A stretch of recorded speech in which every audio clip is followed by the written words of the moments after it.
Hello and happy Valentine's Day. Valentine's Day is a day of many things, one of them being love. So what if we could go back 100 years and maybe show some love to the most hated person in all of history? Sit down, Musk. We're talking about Hitler. Welcome to today. Well, you're laughing, but I don't see you come up with anything better. Today we're playing Heal Hitler. Yes, there's an EA in that. Calm down. Hello, everyone. Hello. Yeah. Sorry, I temporarily lost myself. Let's go. Let's. That's not Hitler. Oh, no. Why does this game exist? Well, we're about to find out. This game was created by one developer and two voice actors. Oh, there's voice actors. Lovely. We don't have to flip coins on who's going to be Hitler. Yeah. Hitler was a human too, just like you. This is true. If you distance yourself from him by dehumanizing him and calling him a monster, you're doing psychological damage to yourself. But people can be monsters. In order Yes. to develop your shadow. And if we don't admit that someone like Hitler could come again, we are doomed to repeat history. Enjoy the game. Sit down, Musk. Yes. Hello, Mr. Hitler. Yes, the old couch. Do you know why he faces away? Because it's meant to have, it's meant to stop bias. Yeah. Guten Tag. Sorry, should I mention it that I can actually speak German? Or used to be able to. Well, not a bit. Ask about his day, you know. Be polite. Yeah. Well, you can lie down on the sofa there. He's already there. And what brings you into therapy? We're a today? blind therapist. Well, I just returned from giving a public speech, and my colleagues mentioned that I seem too angry. It was very humiliating for our country to lose the Great War, and now we have to pay reparations, and our army is restricted. Our economy is in shambles. I feel humiliated, and someone is at fault here. You mentioned Germany as your country, but on the telephone, you mentioned that you are Austrian. But I refuse to fight for Austria-Hungary. Why do you feel that Germany is the best nation? It's an idea I got when I was listening to Wagner. I had it for some time, you see. But later I learned it was called Pan-Germanism. We have to get back what is ours. They took it from us in the Great War. It was a horrible loss. And when did you make the decision to fight for Germany instead of Austria-Hungary? It was in my adolescence when I thought of this. My father loved Austria-Hungary. He worked in the Austrian civil service and he wanted me to do the same thing. We fought a lot about that, but at least he taught me not to trust the authorities. Anyway, I enlisted in the Bavarian army and they accepted me. So I was able to slip in through the cracks without a problem. No one noticed. You say you don't trust authorities. But how do you explain that you are an authority yourself? Should the people distrust you because of that? Distrust me? Of course not. I am reliable and trustworthy. I should trust you. I'm trustworthy. Great argument there. It's just be a lot of stemming from the father. Yeah, so I mean, Do you want to talk about your father more? No. Can you tell me about your war experience? I did get the feeling that it'd probably be the one. I mean, yeah. Well, I was a messenger, so I was pretty safe most of the time, except for when we were at Vervik in Belgium, when the British attacked. They used the yellow gas and I could not put on the mask in time. My eyes were burning and I could not see a thing. They took me to this field hospital where the doctor said I was just acting. How dare he? I was never this close to dying before. And the doctor tells me I was just acting? And the horrors I saw at Passchendaele. I could not sleep for months. Oh, God. Look. No. That's going to make things worse. Yeah. We're trying to Accelerate the avoid. We're trying to Be what avoid you are things struggling here. with. If your nervous system was overloaded, it could have ceased to take any further input. The doctors today are calling it shell shock. I should not have been that weak. I should have been stronger than that. I ever mentioned that one time I actually before we continue here, just because they mentioned about the blindness. I don't know if have you ever had it where just for whatever reason I stood up one time and then went blind, as in fully could not see, like a good 5 minutes. No, never had it. It's really weird. I've had that happen before. That sounds- Not in a similar thing, but it was years ago. Sounds awful, though. Yeah, what was worse is that I was asked, "Hey, can you hold something steady? And I'm like, sure. And then suddenly, as I'm holding it, I'm going blind. And it's just like, I've just got to be fine with this because just survive. And then it turns out it's just because I had low blood sugar. I hadn't eaten that day. That's not good. Yeah, never happened. Remember to eat, kids. Yeah, everyone remember to eat. This is true. Yeah. Yeah. Anyway, what are we doing here again? It's not about Hitler. He feels humiliated because he was weak and should have been stronger. But I'm going to ask him if his humiliation shows up in other areas of his life. Yeah. Yeah. It is normal for people to experience humiliation when having shell shock. Does this humiliation show up in other areas of your life? I don't want to talk about this right now. You said that you think that losing the war was somebody's fault? Well, while I was in prison, I had a lot of time to think about this, and I am positive it was the Jews, the Marxists, and the Bolsheviks. They stabbed us in the back. They are a cancer. They are a deadly virus to the beautiful and the lovely body of Germany. I wish I could just eliminate them from the surface of the earth. The Jews are involved with the communists in a conspiracy to take over the world. That's like it was a conspiracy now. Lovely. This combination of Jews and Marxists. You seem very passionate about this. But if I recall correctly, you came here because your colleagues described some of your speeches as being very angry. I think you need to be patient about establishing your political program. You won't get very far if you alienate the public. After all, they elect you. If you start talking about eliminating Jews, you won't get anywhere. Maybe you didn't choose the ideal approach here. Sorry, people of Grim, let's kill people. Yeah, that's gonna go great. Yeah. The German people also think the Jews are to blame. It has been this way since I became the leader of the Workers' Party. I hear the anti-Semitic remarks everywhere I go. Why do you and your followers spread hatred toward Jews and papal authority? We can be political opponents, but if you want to lead an entire nation into a better future, we need one another. How about you write your vision down? It would help you plan for your future. I've already done this while I was in prison. I had plenty of time to write my book, even though I am not so good at the writing. When I am speaking in public, the right word always comes natural to me, but not so much when I am writing. I want you to keep a daily journal of people and situations that trigger an emotional response in you. Maybe other people are seeing these things you are doing as anger. If we journal this, we can have a better understanding of what they see and what you see. Record your feelings and we will talk about it in the next session. Well, that's one session down. I will give this a try. You didn't tell me about your prison experience yet. I was supposed to be executed for my role in the beer hall putsch, but they didn't know I would use the trial as a showcase for my political views. It was free publicity, and I won. I managed to get the sentence down from execution to just 5 years imprisonment, and they let me go after a few months for good behavior.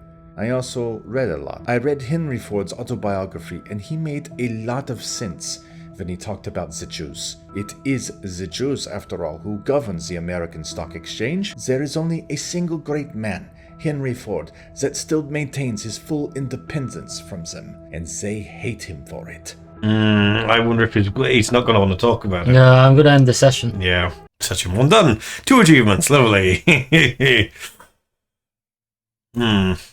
Any thoughts? Did you write any journal? I can't tell if we're doing good or bad. Right now, what we've told Hitler to do is to write down his feelings. Yeah. But I remember one event from the past when I was in emotional stress, and I am sure of the cause. Okay, great. Can you describe the event? I was on a date with a girl at the cafe.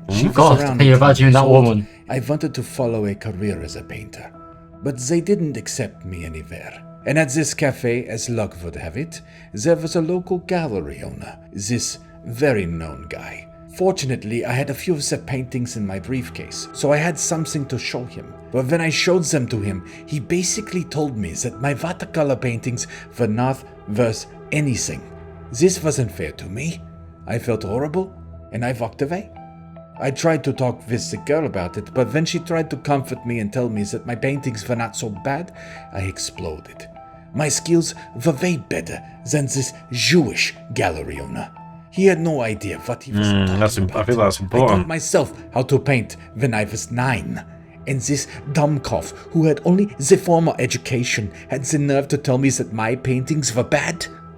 Dummkopf means idiot, by the way. Oh my god. As you probably could guess from the context. Anyway. Yeah, generally. Yeah, I didn't know it meant precisely idiot. Oh my god, is she calling him a pedophile? Oh, at least close to it.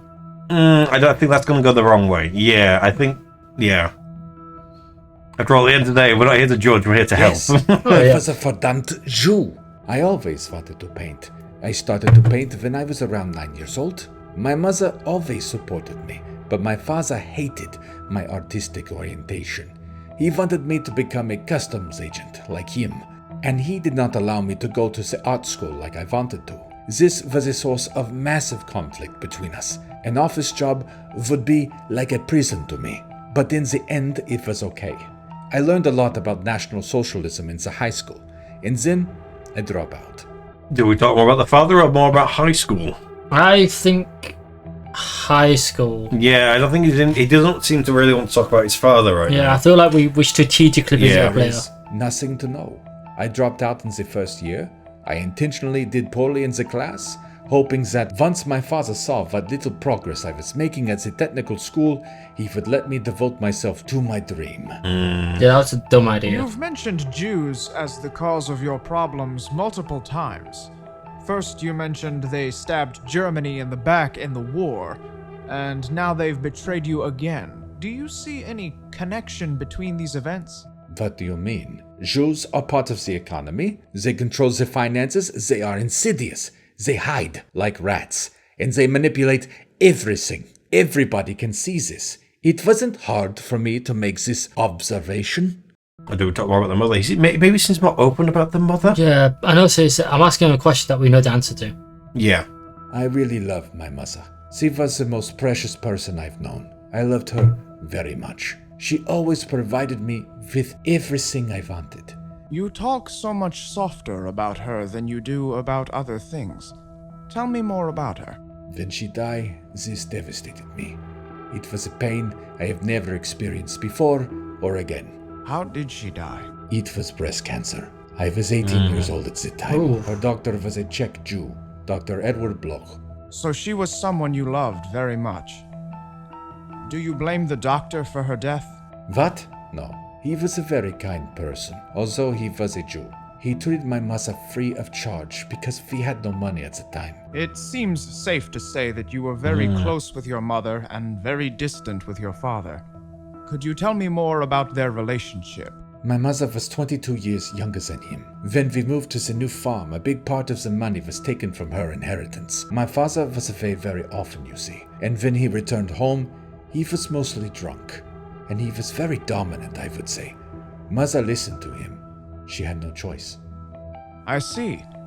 Coming back to the pattern I noticed earlier in your girlfriends, you also tend to date girls much younger than yourself, and as you describe them, they are rather submissive. Do you think you could be unconsciously modeling your relationships after your parents? I've already explained to you my rationale behind the girlfriends before. I do not mean to repeat myself. Okay. I think it is time we end today's session. I don't feel like I we will were see you next successful time. though. Oh, he doesn't publish his book. It's hard to say if this is going good or bad. Well, I mean, we'll find out at the end, you know. I mean, yeah. And if it does go bad, hey, it's all on your shoulders. It's all good. We don't know why he dates younger women, do we? We don't necessarily know, but it does. I think the fact that it's been like, it seems to be a subconscious thing. I think that put the nail on his head and it made him uncomfortable. So it's like, he's actually being more like his father than he thinks he is. Yeah.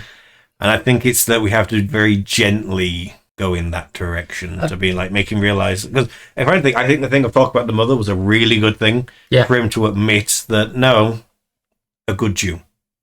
Yeah. I think that's a really big thing. Especially considering the context of who we're talking about here. I mean, like, Hitler's got a massive amount of narcissism, don't he? He thinks quite highly of himself, right? Yes. And so he won't ever admit, if I say to him, like, or we say to him, like, oh, you know, like, you're basically like your father, he will just murder us, you know? Yeah. But if we suggest to him... He has to come to that realization on his own. Yes. I think it is finally time we talk about your father. We have made some real progress over these past few months. I think that's a better way to go about it rather than asking about if he wants to talk about it. Phrase it with the mother. Yeah. I don't think that was it. I don't think it was his job either. He was a very orderly and conscientious person, so he liked the work as a customs officer, but he really hated the bourgeoisie. He was a self-taught genius, like me. He knew a lot about a lot of things, and I admired him for this. I respected him, you see, but there was no love between us. I found that it was a sign of courage to hide one's pain. I decided that when he beat me next time, I would make no sound. I counted every stroke out loud. Mother thought I had gone mad when I reported to her with a beaming smile 32 strokes father gave me. From that day, I never needed to repeat this experiment, for my father never beat me again. What the hell? That's I have questions like, yeah, why did you count them out loud? I just said this. I wanted to look strong in his eyes. Oh, yeah. And what was this incident about? I don't remember. I think it was a picture I drew. What made you decide to show him? I don't know. I was young and I wanted to cause him to smile. I didn't like him. I hated him, even while I was showing it to him, but I still wanted to be the cause of him smiling. Most children want to please their parents, Adolf. It's healthy. Healthy? I knew what he would do, and I still did it. Are you trying to say this is healthy? The desire, yes. The decision to show him your sketch, consequences known, probably not. So you showed him your sketch, and after that? He took it away from me. You already know what happened next, so there is little point in repeating this known information. Yes, I do know what happened next, but the point is for you to acknowledge it. You need to say it and process it, even though it is painful. It was not painful, and there is still no pain for me. It is normal for a father to do these things, hit and scream and yell. Okay. Thank you for working that out loud. You say that's normal for a father. Yes, No. Yeah? Yeah. more than anything. Do you hate him because he hurt you? I don't know why. I'm sure you do. You just don't realize it yet. It's still around, just swimming under the water, just where you can't see it. You don't feel hate when you think of him hitting you. Then when do you feel hatred towards him? Just when I think of him at all. Him, my father. That causes hate in me. All of it? All of the hate? Yes. I feel like these are two very similar questions, but What do you the reckon? way that you phrase it is going to be... I think what do you do Okay. is a bit more open-ended. What do you mean? When it comes, bubbles up inside you, what action do you take? I have unimaginable things to do. For Germany, for the human race.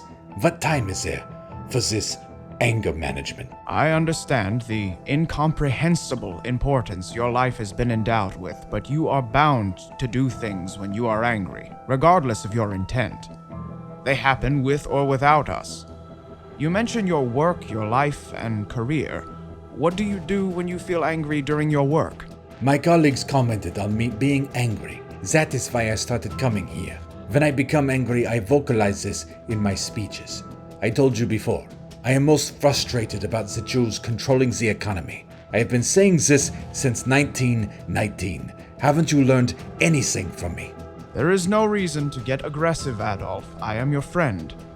You know I am trying to help you, and I already know what the cause of your anger is, but you weren't ready until now.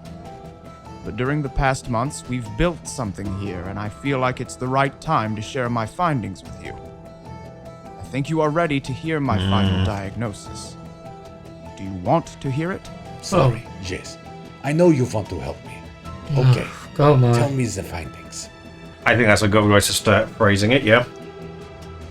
Yes, this is what I've been trying to tell you. They are like a tuberculosis of the human race and need to be eliminated. It is obvious to me that you are equating Jews and Marxists with a disease or a virus for a reason. And what reason might this be? It all started with the death of your mother. That was the first real trauma that happened to you. And even though you rationally acknowledged that the doctor helped your mother, You unconsciously associated her death with him. You unconsciously blamed him, the Jewish doctor, for the biggest pain in your life. What are you talking about? I like this doctor, even though he was Jew. Yes, that is true, but only on a conscious level. The unconscious consists of factors which you cannot control. I know you don't like to hear this because you like to control everything, but people have almost no control over their lives, you and me included. Only when you come to terms with the unconscious can you start becoming who you really are. That is also why you refer to the Jewish people as a cancer or an infection. What are you saying? This is sounding nonsense to me. I know it is hard to hear, but it is important that you understand this. You hated your father. He was meant to support you, but instead he beat you when you tried to connect with him. You told me before that you were glad he died. The hate towards him that you carried inside, it became twisted. The war trauma and the art school rejection only fueled it. You equated the Jews and the Marxists with your father. All of that hate was mistakenly redirected. We say projected. You couldn't take the pain he caused you, so you had to find some cause, and you projected it onto Jews and Marxists. No, stop. I don't want to hear this. This is my final diagnosis, Adolf. This is what we've been working on. You equated the cancer in your mother with Jews because you mistakenly associated the Jewish doctor with the cause of your mother's death. That's why you are so strongly anti-Semitic. This is absolute nonsense. I will not listen to this. Oh, do we tell him what? Do we push it further, or do we end? Because I don't think he's not I don't think we should happy. push it. No, he's not happy. And the therapy? Yeah. Oh, We did it! We did it! Because the thing is, now that he's heard it, and we've given him just enough to think about, Exactly. so it's like if we tell him more, we're going to push it, and he's just going to reject it. Now we've given him stuff to think about. Right, So so yeah, he's leaving politics. What's next? Let's go. that's it. That's it. Yeah, well, We're I over. knew that. Okay. Yeah. Okay. That was we succeeded. We succeeded. We succeeded. This is great. Yeah. God, that was so serious. You know what I mean? Yeah. A big thing we need to say here is, Daniel McFatter. My God, the balls you have to be like, yes, what did you do in this game? Oh, I voiced Hitler. Yeah. That's pretty big balls. So, straight up, yeah. I've got to compliment the music. That music's good. Yeah, the music Yeah, was it was good. intense. Music was very, very good. Oh, we did it. I wonder now. I know this is meant to be a whole Valentine's special, but now I'm going full history and all that. I do wonder if people have, psychologists have looked over, any of Hitler's speeches and writings, and that's the conclusion they've actually come to. It'll be Because to around be fair, a lot of this, he did say a lot of this is all historically accurate, using methods that were found at the time as well. I wonder if that is, genuinely what the issue was. They do say he took his art rejection very heavy. Well, yeah. And so, and he did fight in the war, and I do know that he really, really hated that they openly lost the war. He apparently was in the war where people were like, you're too ill to fight. And he was like, no, I need to fight. He was really patriotic. Yeah. It's interesting. It is interesting. Happy Valentine's Day. Valentine's, with everyone. a big bunch of historical what-ifs. Yeah. I guess. I can't think of a better way of describing it. Have you been to Auschwitz? No, I haven't. I have been to Auschwitz. You've been? Oh, yeah. It is not a great place to go. Yeah. No one enjoys going to Auschwitz, No. but it's important to go. Yeah. That is a thing that happened. To be fair, I would, at some point, I do actually just want to take a trip to Germany, so, yeah. It's not in Germany. I know it's not in Germany, but just... It's in Poland. Yeah. Oh, it's in Poland? Yeah. I don't know why, I thought it was, No, so this is where, my knowledge of countries in Europe falls apart. It is near the border, one of the border to Germany, yeah. Well, I assumed it would be close to the border. So, the interesting thing about it is Auschwitz is the German name for that country, that part of Poland. Oh. The actual Polish version is Auschwitz, and they Right. renamed it, Right. which I also makes me hate the place more. Yeah. And actually, it was before the war, it was actually very pro-Germany. So when Germany invaded, they actually just accepted them with open arms, essentially. Yeah. So they were actually quite pro, like, you know, we would like to be part of Germany. Like, there was a lot of German people there. And yeah, so like, and then obviously the atrocities happened there. Yeah. Yeah, it's not great. I do remember I was, on a lighter note, I was going through the security. Yeah. And I do know a little Polish myself. Mm. And I was in front of this German woman. Yeah. I'm like, you know, doing the little grey trays. Yeah. And like she kind of like bumped into me and I said, "Oh, sorry, but I said it in Polish." Yeah. And she took one look at me and just bolted. She kind of looked at me, "Oh no." Just like skated away. I was like, I think I just scared a German woman. Okay, so anyone in Germany, Poland, can you give me any sort of clarity as to why someone that looks like Alex speaking Polish would frighten an old German woman? By all means, let us know in the comments. I've read a fair few war books. Yeah. So I will admit, I went through a period where I read tons and tons of war books, all about World War II, and warning about stuff like that. And I got to a point where I was like, yeah, wow, those people in Germany at that point were not very great. No. You know, like it's sort of, like Hitler did. He read loads of books that only basically agreed with his own opinion. Yeah. I read loads of, which is never a good idea. Yeah, it's never a good idea. I read loads of books and I was like, oh wow, yeah, that period was not great, and I would definitely not be happy if I met those people. Yeah. But like that is the history, and that's only a book, and you have to acknowledge it. Yes. Read more books that you will hate. Also, just read more books. Yes. Right, we've been A&R Gaming. We've been A&R Gaming. We've told you exactly what to do if you have nothing to do. Read books, especially ones you hate. Exactly. Let the red Find a book fuel you. about the things which you hate, and just read it to make you challenge your opinion. Yeah. And if you still hate it after that, then fair enough. Yeah. There we go. We can just end it there. Lows.